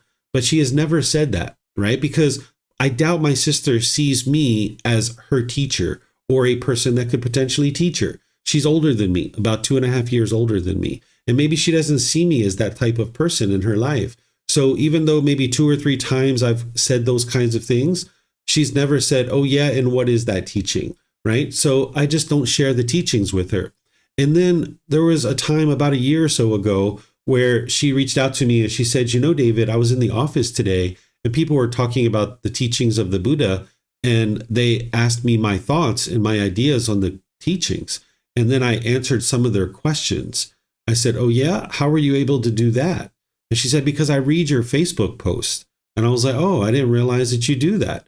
So even though I was interested in actively helping her to learn and offering her advice, that wasn't the way that she was interested in learning. She chose to do it quietly on her own through reading my Facebook post. So you need to understand that each individual person needs to navigate their own way to enlightenment. It's their responsibility to do that. You can choose to try to encourage, settle, and establish them on occasion, but you're not interested in pushing it or forcing it into their life. And you need to be sure you're not giving unsolicited guidance. And you never know, even when you're giving the opportunity for people to learn, if they turn you down, you never know if they're actually going to follow that up in some way and figure it out on their own through reading Facebook posts or reading that book that you left at their house or any number of different things like that. Because those are all skillful ways that you could actually do this. You could post on your Facebook and see if people are interested, and if they study them, great. And if they don't, they don't. Or you could give people a book as a gift, or you could accidentally leave a book at somebody's house. These are all skillful ways that you could potentially help somebody to be able to get access to the teachings and learn them. Even sending them a link to a certain video occasionally. But remember, 1, 2, maybe 3 times of doing that over the course of years. And then you just need to step back and just understand that maybe this person isn't really interested at this particular time in their life. And you would only be interested in doing this with individuals that you know that are you're close with and that would potentially heed your advice. Individuals who, are outside of your peripheral, who aren't necessarily going to heed your advice, then it's not necessarily wise for you to be able to try to do these kinds of things, because there's going to be endless number of people. And if you went around just trying to help other people to tell them about the path to enlightenment, and they're not really making the steps forward to be able to learn the path, then they're not going to do the 1,000,001 things that they need to do in order to get to enlightenment. Because it takes 1,000,001 decisions probably to be able to get to enlightenment. Probably not quite that high of a number, but you understand what I'm sharing here, right? It's going to take countless decisions for that individual to be able to get to enlightenment. And if they're not willing to make the very first decision to pick up a book, to watch a video, to read a Facebook post, or ask questions about the path to enlightenment, then they're not going to be willing to make all those other decisions that it takes for them to get on the path to enlightenment. Because you can't force someone to meditate. You can't force someone to read a book. You can't force someone to come to class. And if you tried, they're just going to resist that. They're going to resist it more strongly. And it would just be coming from your own craving and your own conceit, your own ego. So instead, you make it available for them. Let them take the step forward. And if they're willing to take that first, second, third, fourth step forward, then they know that they have a friend or a family member who's into the teachings of the Buddha. And then you're right there to be able to help them. But they need to be able to pull the teachings into their life. The teachings of the Buddha aren't pushed in the people's lives. And depending on how you grew up, you might have grew up in various traditions where people try to push teachings into people's lives. And that's not the way that the teachings of the Buddha work. In order for people to gain the benefit and the value of these teachings, they need to pull them into their life. So you're not interested in pushing the teachings, but instead making them available and then providing the opportunity for someone to be able to pull them into their life if they choose. And that's where they'll then be willing to make all those decisions that they need to make in order to be able to get to enlightenment. So let me know what questions you guys have here on this chapter.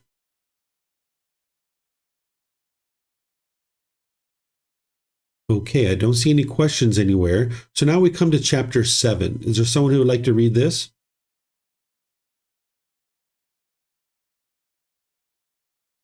Okay, looks like Vibhav and Samantha. So I'll just take you guys in order. I'm not sure how many chapters you guys have both read today, but we'll go Vibhav and then Samantha afterwards. The Four Noble Truths. Monks, these are these Four Noble Truths. What for? The noble truth of discontentedness, the noble truth of the cause of discontentedness, the noble truth of the elimination of discontentedness, the noble truth of the way leading to the elimination of discontentedness. And what, monks, is the noble truth of discontentedness? It should be said, the five aggregates subject to clinging, that is, the form aggregate subject to clinging, the feeling aggregate subject to clinging, the perception aggregate subject to clinging, the volitional formation aggregate subject to clinging, the consciousness aggregate subject to clinging. This is called the noble truth of discontentedness. And what, monks, is the noble truth of the cause of discontentedness? It is the craving which leads to a renewed existence, accompanied by excitement and desire, seeking excitement here and there, that is craving for sensual pleasures, craving for existence, craving for extermination. This is called the noble truth of the cause of discontentedness. And what, monks, is the noble truth of the elimination of discontentedness? It is the remainderless fading away and elimination of the same craving, the giving up and letting go of it, freedom from it, non-reliance on it. This is called the noble truth of the elimination of discontentedness. And what, monks, is the noble truth of the way leading to the elimination of discontentedness? It is this noble eightfold path, that is right view, right intention, right speech, right action, right livelihood, right mindfulness, right concentration. This is called the noble truth of the way leading to the elimination of discontentedness. These, monks, are the Four Noble Truths. Therefore, monks, an effort should be made to understand. This is discontentedness. An effort should be made to understand. This is the cause of discontentedness. An effort should be made to understand. This is the elimination of discontentedness. An effort should be made to understand. This is the way leading to the elimination of discontentedness. Thank you. Okay, thank you, Vibhav.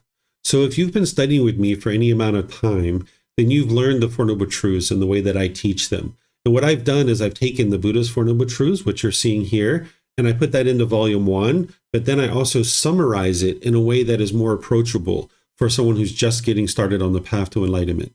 I suspect that during the lifetime of the Buddha, that people had a certain understanding of the five aggregates. This must have been like common knowledge that people had and understood, because this is the very beginning teaching of the Buddha, but it means that someone needs to understand what the five aggregates are to be able to understand what the Buddha is teaching you here. So I suspect that that was already common knowledge that people had prior to studying with the Buddha. It might be something that, the average person understood, because there's those kinds of things that exist in the world today. But if you study with me, then you've learned the Four Noble Truths in the way that I teach them, which is a summary of this and allows people to approach them today with the understanding that we have today, which I teach. The first noble truth is everyone that is unenlightened will experience discontentedness, those conditioned feelings of pleasant feelings, painful feelings, neither painful nor pleasant. The cause of discontentedness is that the mind's craving, desire, attachment, that the mind is craving permanence, that the mind is longing, yearning, and chasing after the objects of its affection. Then I teach the elimination of discontentedness is possible by eliminating craving, desire, attachment. And the way leading to the complete elimination of discontentedness is the Eightfold Path. So that is the Four Noble Truths in a summary form. And if you've penetrated into that in any of the foundational programs, then you understand that and you've independently verified it and you know it's the truth and you see it day to day. But now, as you're moving into studying with the words of the Buddha, it's helpful to understand the Four Noble Truths in the way that he taught them. This is a deeper level of understanding of the Four Noble Truths, because now you're going to see some other aspects of the Four Noble Truths that is going to deepen your understanding of what's truly going on in the unenlightened mind. And this means that you need to have an understanding of the five aggregates. So what I've done is down here, I've given you some guidance on the five aggregates to be able to help you to understand what the five aggregates are. These are the five criteria or the five elements or the five collections of things that makes a living being a living being. This is helpful for you with the Four Noble Truths, but it's also helpful for you with the five precepts, because you need to be able to understand what a living being is, because anytime you cause harm to a living being, this harm is going to come back to you. And the five aggregates or the five criteria are the five criteria of what determine what a living being is. So a living being is going to have physical form. They're going to have a physical body. So before I even continue to go through this particular teaching, remind yourself that you're not here to believe any of these teachings that I'm sharing and that the Buddha is sharing. You need to independently verify this. So you know that you are a living being. So as I go through this, independently verify that you have these things, because this definition is held up for 2,500 years, and you would like to be able to independently verify that you have all 5 of these aggregates, because that's how you can independently verify this is true. So a living being is going to have physical form, and you know that you have physical form. You have skin, you have bones, you have muscle tissue. There's a certain physical form here. A living being is going to have feelings. This is the pleasant feelings, painful feelings, neither painful nor pleasant. You know you have those. Then there's perceptions. A perception is a belief or opinion about how things seem to be in the world. In some cases, it's an assumption where you're just assuming how things are in the world. You perceive the world to be a certain way. There's certain opinions or views that you have about the world. That's a perception. Then there's volitional formations. What that is choices and decisions. That a living being is going to have free will. They're going to be able to make certain choices and decisions. There's nobody controlling you. There's your ability to make your own decisions in the world. That's your free will. And that's what a volitional formation is a choice or decision. And then there's a consciousness. Every living being is going to have a consciousness or a mind. So these are the 5 aggregates, or the 5 things that determine what is a living being and what isn't a living being. And you can see that you have these 5 things, and a squirrel has these 5 things, a rabbit, an elephant, a bird. Any living being is going to have all 5 of these things. And you can independently verify that. But then you don't just stop there. If you're going to independently verify and investigate a teaching, you need to be able to look at the other side of this too. You need to take something that you know is not a living being. Like, for example, this electronic device that you're listening to this on.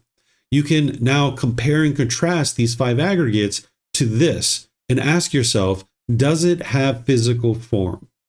Yes, it has physical form. So I'm using a certain laptop computer here. There's a certain physical form here. It's not a physical body, but it's a physical form. Does this computer have feelings? Nope, it doesn't experience pleasant, painful, or neither painful nor pleasant feelings. Does it have perceptions, views or opinions, beliefs about the world and how things seem to be? Nope, it doesn't have that. Can it make choices and decisions? No, it cannot. It can only make actions and do things if a human interacts with it. It's the human that's making the choices and decisions. It's not the computer itself. And then, does the computer have a consciousness or a mind?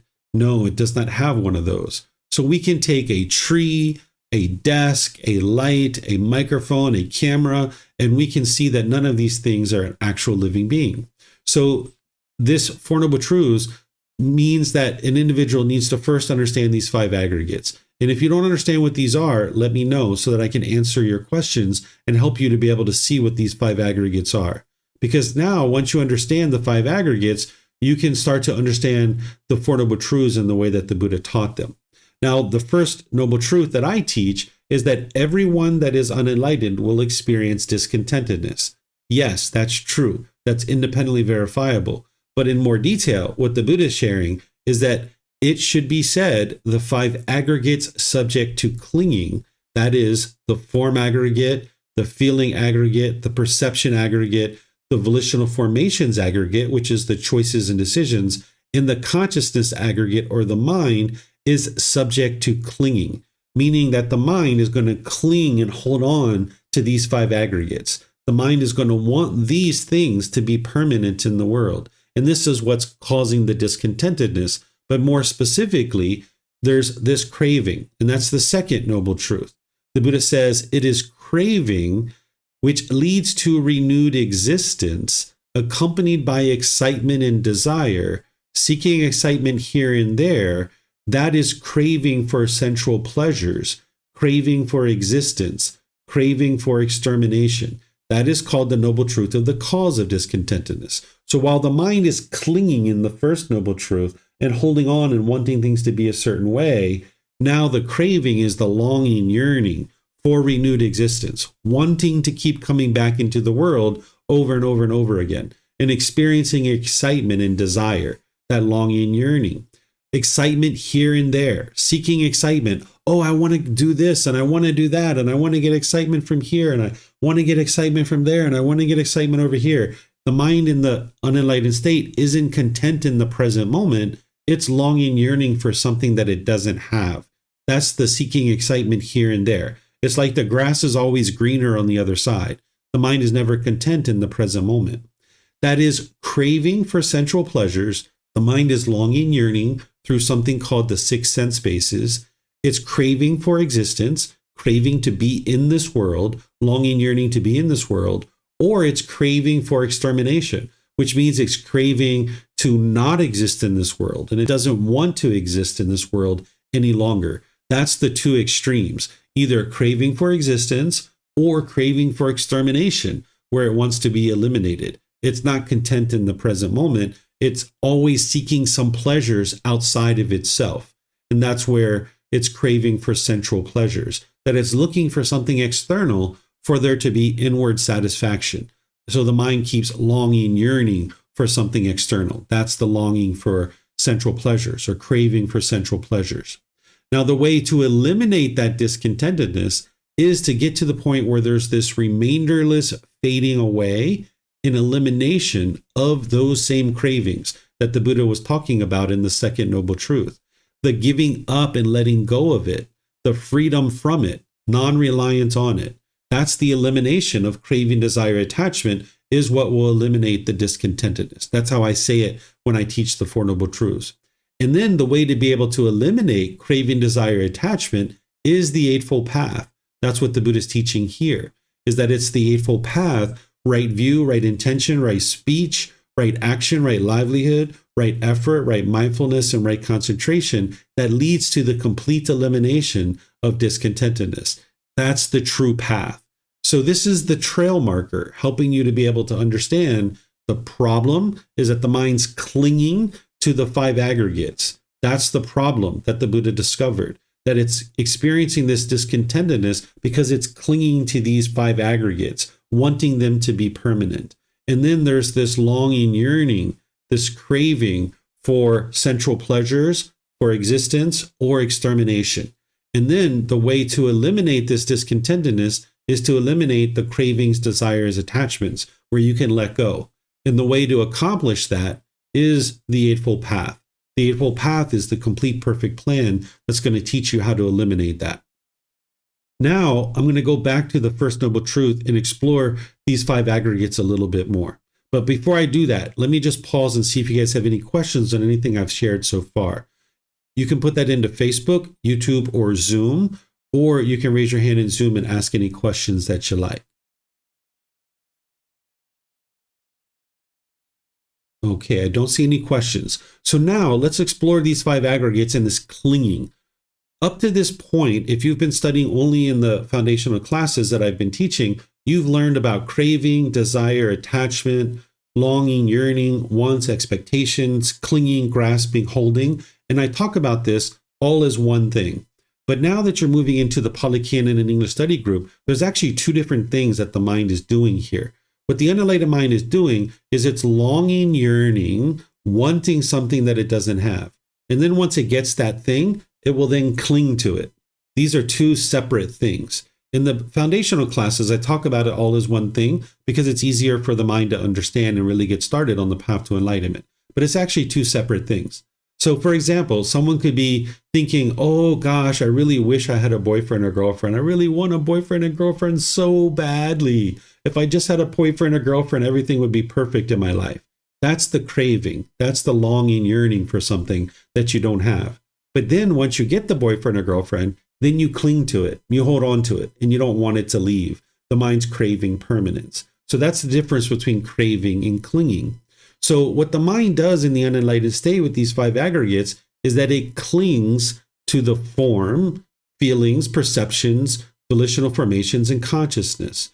The mind will cling to this physical body, wanting it to be permanent. And now when it sees a wrinkle or a mole or a pimple or gray hair or you're balding or you're gaining weight, then the mind will be shaken up by that and it'll experience discontentedness. Or the mind will cling to its feelings, to its sadness and anger and frustration. It'll hold on to that and cling to it. Or it'll cling to these pleasant feelings, like the happiness, excitement. It'll cling to those and want those to be permanent. Or the perceptions, your views and opinions about the world. If you've ever been in an argument with somebody about your views and opinions, that's your mind clinging to your perceptions, maybe a political view, or maybe some other view or opinion about some other aspect of the world. Maybe you were clinging to your views and opinions, and now you ended up in an argument where you were trying to convince this other person to agree with you because the mind was craving permanence, wanting other people to agree with you in your perceptions. Or you might be clinging to your decisions, your volitional formations, where maybe you've made a decision that 6 months from now, you're going to travel to Australia. And then in the next 6 months, things have changed and maybe your financial situation isn't the same. And it doesn't make sense for you to still go to this place where you could actually get a refund, or you could maybe just lose $100. The mind isn't willing to do that. And the mind clings to this decision, this volitional formation. And instead it goes on this trip and maybe you end up in massive debt because the mind's clinging to a decision. It's unwilling to let go of the decision that it made 6 months ago. Now that there's been some impermanence, the mind is unwilling to update its decision. And now it implements an unwise decision because it's clinging. And now you experience discontentedness that the mind is not willing to let go of that decision. Or the mind can cling to the consciousness itself, where the mind is clinging to the identity of who you think you are as a person. Maybe your culture, your ethnicity, your sexual orientation, your nationality, your job or occupation, or any number of other things that you have in your mind that is the identity. So the mind clinging to any of these 5 aggregates is just ensuring that discontentedness is going to occur because none of these things are permanent. The physical form is not permanent. Your feelings are not permanent. Your perceptions about the world are not permanent. They are going to constantly change and they are not going to match up with other people's perceptions. Then your choices and decisions, those are not going to be permanent. You're going to need to be willing, as things change and impermanence is happening, to update your decisions. And the same thing with anything that's in your consciousness, those things are not permanent either. You're going to need to be willing to not cling to any of these things. Making decisions about these things, for example, to take care of this physical body, because that's wise, to understand that you have feelings in the mind, to understand that you do have perceptions, views, and opinions, be wise to make decisions that would be helpful, but then be willing to update those decisions, and then understand that your mind currently maybe has certain identity in your mind, but you need to shed that and be willing to let all that go through training of the mind. So the mind needs to be willing to eliminate its clinging to any of these 5 aggregates, because the things that your mind is clinging and maybe craving, like say more money or a phone or a book or a vacation home or a holiday trip, those things are pretty obvious, right? Maybe like a relationship or things like that. But these 5 aggregates are things that aren't so obvious that the mind can actually be craving and clinging and holding on to. The physical form of the body, the feelings that are in your mind, your views and opinions, your perceptions, your choices and decisions, and the consciousness itself. Because these things aren't necessarily tangible things that you can touch other than the physical form of the body. So you need to be able to observe that your mind can cling to these types of things as well. So let me know what questions you guys have here on the Buddha's version of the Four Noble Truths. It looks like Marcy has a question. Go ahead, ma'am. Thank you, Teacher David. I just want to make sure that the mind is understanding correctly. So a being could, in turn, cling to like their past traumas, and then still cling to the identity of like, I'm this victim. Like, so an example would be like, this person suffered a certain trauma in a particular area, and they were like, oh, I can't do that. I can't go to that type of thing because I get PTSD. I was a victim of this. They could simultaneously have both of those clingings, one to the identity and one to the past traumas, correct? Yeah, in this case, they're clinging to their consciousness and they're clinging to their feelings. that they have as a result Okay. of the experiences. And in that situation, they're just going to keep experiencing that discontentedness over and over and over and over again because their mind is never let go, like the Buddha's teaching. Okay. Okay. Thank you, Teacher David. I appreciate that. Yeah, you're welcome. Miriam has a question. She says, could wanting to stay healthy, thus exercising and watching our diet to stay fit, be considered a craving? So it's important to understand that the object itself isn't what considers to be craving. If you're longing, yearning for this, then it's a craving. But your mind can also do these same things without craving. You could choose to exercise. You could choose to watch your diet. You could choose to eat healthy and do that without craving, desire, attachment. So it's not the object itself and just what you're sharing here that determines whether or not it's a craving, desire, attachment. Anything and everything could be a craving, even a bottle of water. I think you've heard me share this before, that if I had a bottle of water and I was driving to a hiking trail and I was out on the hiking trail 30 minutes down the trail, realizing that I don't have the water, and my mind became all shaken up and unsteady, and I rushed back to the car and slung open the door and, oh my gosh, my water, my water. The mind's attached to the water there. It's having craving and clinging to the water, craving for it to be permanent. But someone could also be out on the hiking trail and realize that they left their water in their car and be like, I should turn around and get that water because I'm going to be out here for a while. And now they calmly make their way back to their car and they get their water. So just the fact that somebody's interested in staying fit and watching their diet and exercising doesn't determine that it's a craving. It's whether the mind is longing, yearning for this, and it's discontent when it's not able to experience that. So say, for example, someone has a regular workout schedule that they maybe go to the gym regularly. If this individual goes to the gym and they're really happy and excited, but if they miss their workout, they're frustrated and angry, there's a craving, desire, attachment there. But you could also miss the gym and just be completely content with that and know that you're going to, do that tomorrow. And that's just completely fine. Or someone could be longing, yearning for healthy food, and now they regularly eat healthy food, but then when they go to their friend's house and their friend doesn't have that type of food, they can be irritated and grumpy and frustrated about that, right? And now you can see there's a craving there. So it's not the object itself that one is choosing to exercise, stay fit, or otherwise pay attention to one's diet. Instead, it's whether the mind is longing, yearning for that, and is there any discontentedness associated with it? That's why your right mindfulness is so important, so that way you can observe your mind to determine whether that is a craving or not, because anything can literally be a craving, desire, attachment, even a bottle of water. Okay, I don't see any questions anywhere else. So now let's go to chapter 8. Is there someone who would like to read this? Maybe it was Samantha, actually, I think was volunteering. If you'd like to read this one, you're welcome to, Samantha. Thank you, Teacher David. The two-eyed person.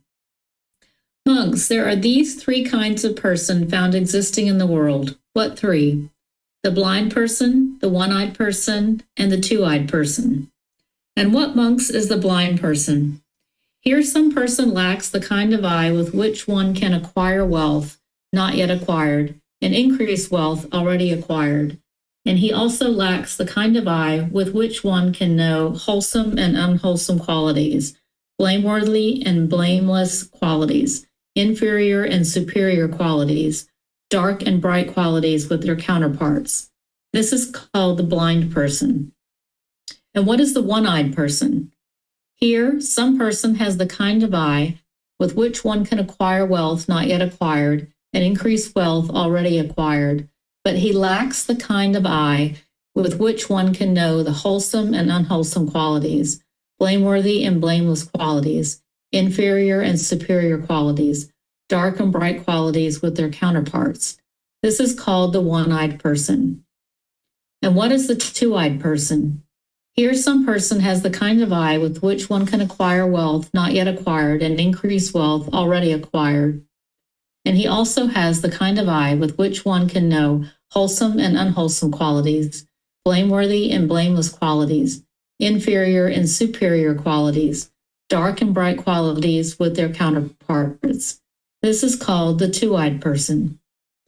These monks are the three kinds of persons found existing in the world. And how, monks, does a monk have attentive eyes? Here a monk understands as it really is. This is discontentedness. A monk understands as it really is. This is the cause of discontentedness. A monk understands as it really is. This is the elimination of discontentedness. A monk understands as it really is. This is the way leading the elimination of discontentedness.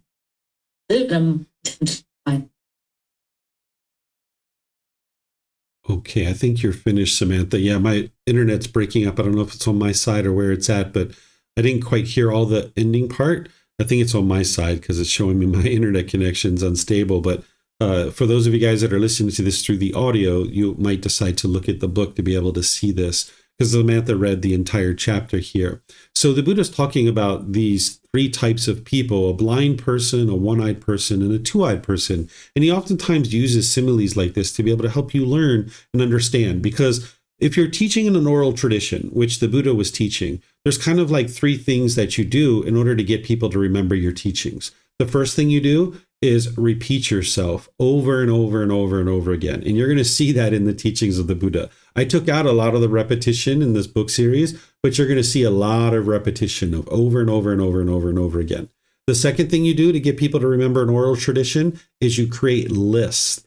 That's why we have the 5 precepts, the Eightfold Path, the 10 fetters, the 7 factors of enlightenment, the 3 poisons. Because if you can remember, say, 8 or 9 of the 10 fetters, you know that it's the 10 fetters. So there's one that I'm missing. What is that one? What is that one? Oh, I remember doubt. That's right. I'm missing that one, right? So if you teach in a list form, that's going to help people to remember the teachings. And then the third thing you do is you tell stories. That's the way you get people to remember your teachings. So the Buddha employed all of these 3 methods: repetitively saying things over and over and over again, to have lists, and then to tell stories. So this is a bit of a story to be able to help someone to understand certain qualities that an individual could potentially have or not have. And then what you're learning from the Buddha is the type of qualities that you would like to cultivate. So the Buddha is talking about this blind person who's unable to be able to acquire certain wealth that's not already acquired. And they're also lacking the ability to see the wholesome and unwholesome qualities of individuals. And that's really important, that you acquire these kinds of things. You need to be able to learn how to acquire wealth, because that's going to help you to acquire the basic necessities to sustain your life. And you need to be able to observe what are wholesome and unwholesome qualities, because you would like to surround yourself with friends and family members and business partners and coworkers and employees that are actually into wholesome things. Because if you choose to associate with people who are into unwholesome things, it's going to affect you, because they're going to be making unwise decisions, and your choice to associate with them is going to affect you in an unwholesome way. So the Buddha is talking about this blind person who's unable to acquire wealth and unable to see wholesome and unwholesome qualities in people. And then he talks about this one-eyed person, an individual who can acquire wealth, but they're not able. Hold on, let me see, make sure I said this correctly. Oh no, that they're not able to acquire wealth. Hold on. Some person has the kind of eye which one can acquire wealth, not yet acquired, but lacks the kind of eye, right? So they're unable to be able to determine the wholesome and unwholesome qualities, but they are able to acquire wealth, but they're not able to see these wholesome and unwholesome qualities. And then there's the two-eyed person, right? This is the person who's able to acquire wealth and able to see wholesome and unwholesome qualities. And someone might be like, wow, that's what I would like to have. I'd like to be able to acquire wealth and be able to see the wholesome and unwholesome qualities of others. Yes, that's true. Those are qualities that you would like to cultivate, but ultimately you'd like to acquire attentive eyes, where you understand as it truly is the Four Noble Truths: discontentedness, the cause, the elimination, and the way leading to the elimination of discontentedness. One of the things that you're going to see that the Buddha typically does is he leaves the last thing, being the most important, for last. So typically he will include the last things as being the most important, because those are sometimes the ones that people remember the most. In terms of a discourse, when you're learning a discourse, particularly in an oral tradition, you might not remember the first or second thing that he said, but you'll potentially remember the last thing. So he typically will leave the last thing to be the most important thing so that way you'll remember that part of his discourse. And here, the last thing that he's talking about is the Four Noble Truths. And that's what you would like to develop, these attentive eyes to be able to understand the Four Noble Truths. So let me know what questions you guys have here on chapter 8. You can put that into Facebook, YouTube, or Zoom, or you can raise your hand in Zoom and ask any questions that you like. Okay, I don't see any questions anywhere. So let's go to chapter 9. Is there someone who would like to read this? Looks like Pat. Go ahead, sir. Wholesome friendship, wholesome companionship, wholesome comradeship. On one occasion, great king, I was living among Sakayans, where there is a town of the Sakayans called Nagaraka. Then the monk Ananda approached me, paid homage to me, sat down to one side and said, "Venerable sir, this is half of the holy life, that is, wholesome friendship, wholesome companionship, wholesome comradeship." When this was said, great king, I told the monk Ananda, "Not so, Ananda, not so, Ananda. This is the entire holy life, Ananda. That is wholesome friendship, wholesome companionship, wholesome comradeship. When a monk has a wholesome friend, wholesome companion, a wholesome comrade, it is to be predicted that he will develop and cultivate the noble Eightfold Path." Thank you. All right. Thank you, Pat. So what the Buddha is teaching you here is about how friendships will influence your decisions in life. That if you surround yourself with people who are into wholesome things, your mind's going to lean towards wholesome things. But conversely, if you surround yourself with people who are into unwholesome things, your mind's going to tend to lean in that direction. So what the Buddha encouraged his students to do is to associate with individuals who are learning and growing and developing wholesome qualities. And that means that your mind's going to tend to lean in that direction. Because there's enough influences in the world that if you surround yourself with things that are unwholesome, you're going to tend to lean in that direction. And that's not going to help you to be able to get to enlightenment. So you'd like to be able to make wise choices about who you choose to spend time with, keeping in mind that if you only spend time with people who are doing things wholesome 100% of the time, you would only be spending time with enlightened beings, because it's only an enlightened being that's going to be functioning perfectly in all situations. So you probably don't have too many enlightened beings that are in your life. So you are going to be around people who are potentially doing things in an unwise way. But you need to be able to look at those things to be able to see how they're potentially impacting you. And if you're experiencing discontentedness with things that people are doing in their day-to-day life, you choosing to not associate with them is not going to solve your discontentedness. But instead, what the Buddha is teaching you to do is not to push people away because you're experiencing discontentedness. He's teaching you to choose wisely about who to associate with. That if people are, say, into drugs and alcohol and gambling, and they're into these unwholesome things, and you maybe see they're cheating on their life partner and things of this nature. Maybe they're stealing things and these kinds of things. If you associate with people of this nature, it's going to affect you. So you're going to need to make wise choices about who you choose to associate with, not looking down on them or being judgmental, but instead making wise choices so that you can surround yourself with people who are into wholesome things. And understand that if you're experiencing discontentedness in any of your relationships, choosing to leave the relationship isn't going to solve your discontentedness. It doesn't mean that you should stay in the relationship. It just means that you need to be able to understand that just merely leaving the relationship isn't going to solve that problem. So the Buddha is saying the entire holy life and part of the path to enlightenment is to make sure that you're cultivating relationships with people who are into wholesome things, because then you can just be improving your life day after day after day as you're surrounding yourself with more and more wholesome people. And oftentimes people make friends with people in a community like this, that there's people that are into wholesome things, and you end up having an entirely new group of people to spend time with because you know that they're into wholesome things. But that doesn't mean you shouldn't have friends outside of this community too, because that can be wise for you as well. Because your mind, in order to get to enlightenment, not only do you need to train your mind to be able to associate with people that are inside of our community, but you need to train your mind to be able to associate with people outside of our community too. Because part of what an enlightened being is able to do is they're able to spend time with people who are unenlightened.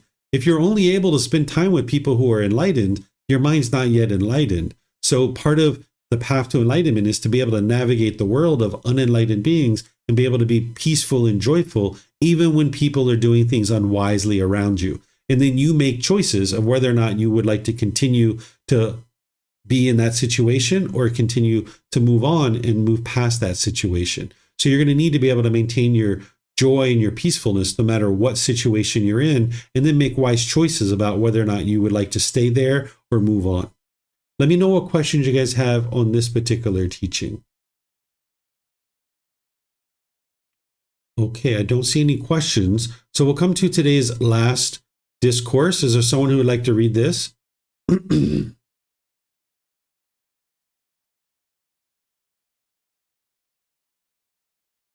Okay, looks like Samantha. The entire holy life is wholesome friendship, wholesome companionship, wholesome comradeship. And how Ananda does a monk who has a wholesome friend, a wholesome companion, a wholesome comrade, develop and cultivate the noble eightfold path. Here in Nanda, a monk develops right view, which is based upon seclusion, freedom from strong feelings, and elimination, maturing and release. He develops right intention, right speech, right action, right livelihood, right effort, right mindfulness, right concentration, which is based upon seclusion, freedom from strong feelings, and elimination, maturing and release. It is in this way. Ananda, that a monk who has a wholesome friend, a wholesome companion, and a wholesome comrade develops and cultivates the noble eightfold path. By the following method to Ananda, it may be understood how the entire holy life is wholesome friendship, wholesome companionship, wholesome comradeship, by relying upon me as a wholesome friend. Ananda, beings subject to birth are freed from birth. Beings subject to aging are freed from aging. Beings subject to illness are freed from illness. Beings subject to death are freed from death. Beings subject to sorrow, grief, pain, displeasure, and despair are freed from sorrow, grief, pain, displeasure, and despair. By this method, Ananda, it may be understood how the entire holy life is wholesome friendship, wholesome comradeship, wholesome companionship. Okay, thank you, Samantha. So this is very similar to the previous chapter, just a bit more detail that the Buddha's going into here. So let me know what questions you guys have here on this chapter.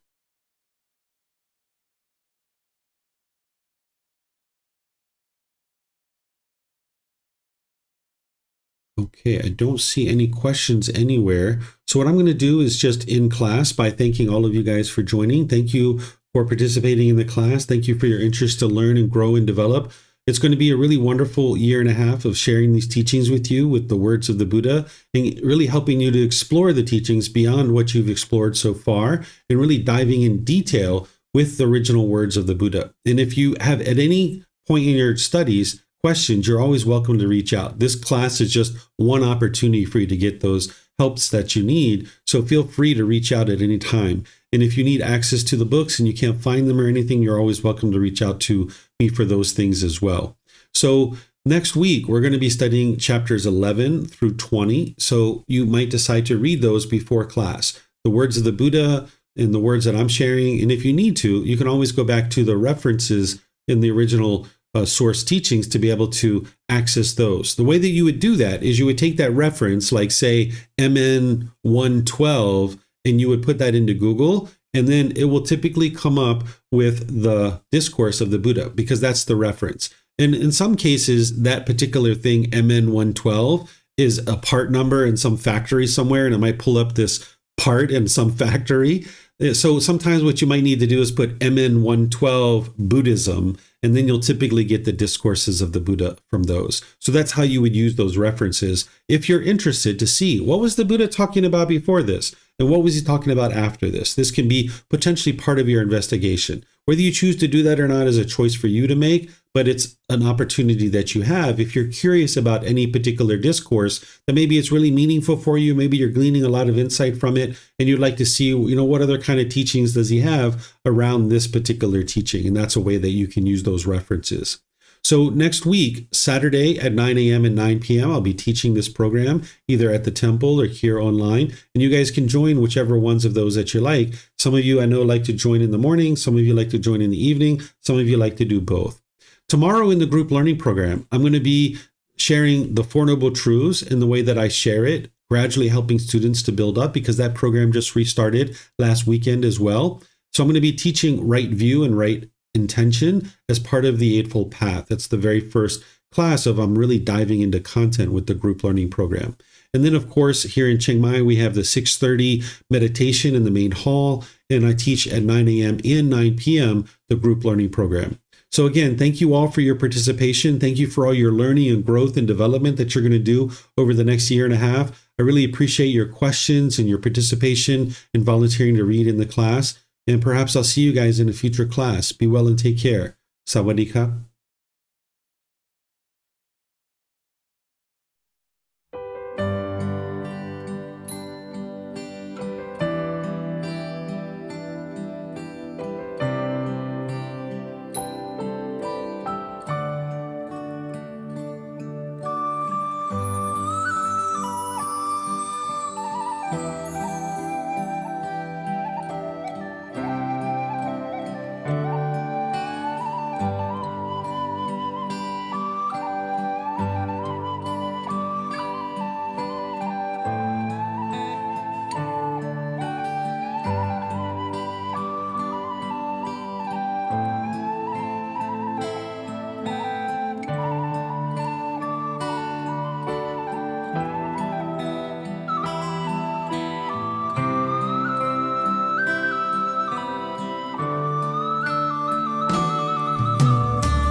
Thank you again for watching. Enjoy your meditation.